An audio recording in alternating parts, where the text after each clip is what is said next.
In this tutorial, we're going to go over the menus in your elegant themes. Now, the menus operate in the same manner regardless of which theme you choose, and this is the navigation menu here. So we're going to manipulate that and get that just the way we want.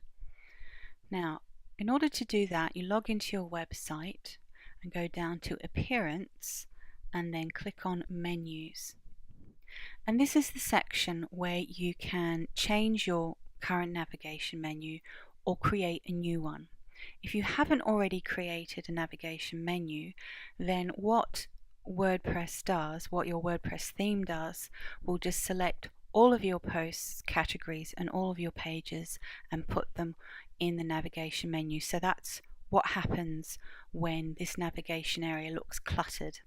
You need to go in and set up your navigation menu. So you can see here we've already got a menu created, but you can create a new menu if one's not already here. And to do that, you just click on the plus button here, and we give the menu a name. We're just going to call this New Main Menu, and then click Create Menu here. So there's nothing in our menu yet. What we have to do first is select from our pages and categories that we'd like to appear in our navigation menu. You can also add a custom link here. All you need to do is type the URL of the page.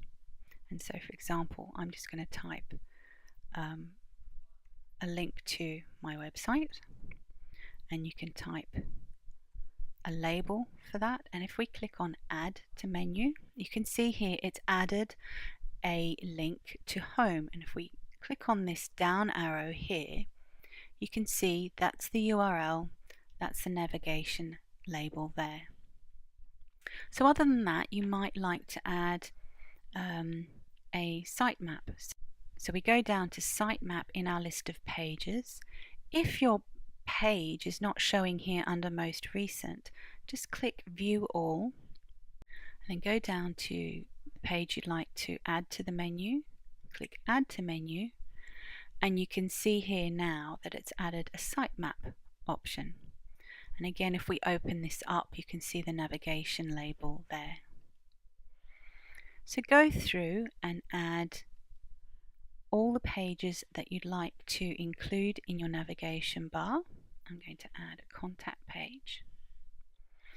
And if we scroll down to categories, we can also add a link to all the categories on our website. So for example, if you have a portfolio and you like people to give people an easy link to your blog, just click blog there.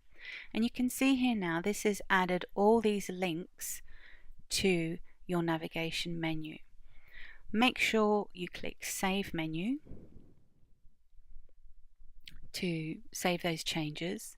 And the only other thing you need to do to enable that to show on your website is come over to this first box here, and depending on your theme, you may have one menu option, or you might have a primary menu, you might have a secondary menu.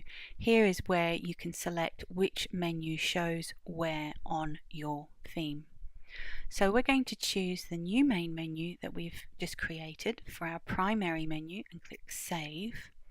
If we now go over to our website and just refresh the page, you can see here now we've got this new navigation menu appearing here. And that's as simple as it is to create a navigation menu for your website. We can also rearrange these pages and add drop downs. So for example, I'm going to just click on Contact Us and I'm going to drag it to the bottom of the list. I'm going to move the sitemap to below the blog, and that's the changes I'd like to make there. If we click Save Menu, go back to our website and refresh, you can see here now that has changed the order of our navigation menu to the order that we've put in here. Now under my portfolio, I think I'd like to add portfolio large, so I'm going to add that to the menu. I'm going to add portfolio small, and I'm going to add portfolio no text. So if I was to leave these the way they would just appear in the line of navigation options here. But I'd like them to sit underneath my portfolio link. So all we need to do is click on that option and drag it up under portfolio and just slightly to the right. Again, I'm going to move portfolio large and do the same, and then portfolio text. And then you can see here now that's our main navigation link, and we've got 3 sublinks underneath. If we click Save Menu and then go to our website and click the refresh button, you can see here now that our portfolio option has those drop down menu options just underneath. So that's how we can tidy up the navigation menu and put options underneath the main headings, the main link headings. And you can do this up to as many different levels as you like. You can create custom links to other websites, you can link to pages, you can link to categories. Just remember to click Save Menu and you're done.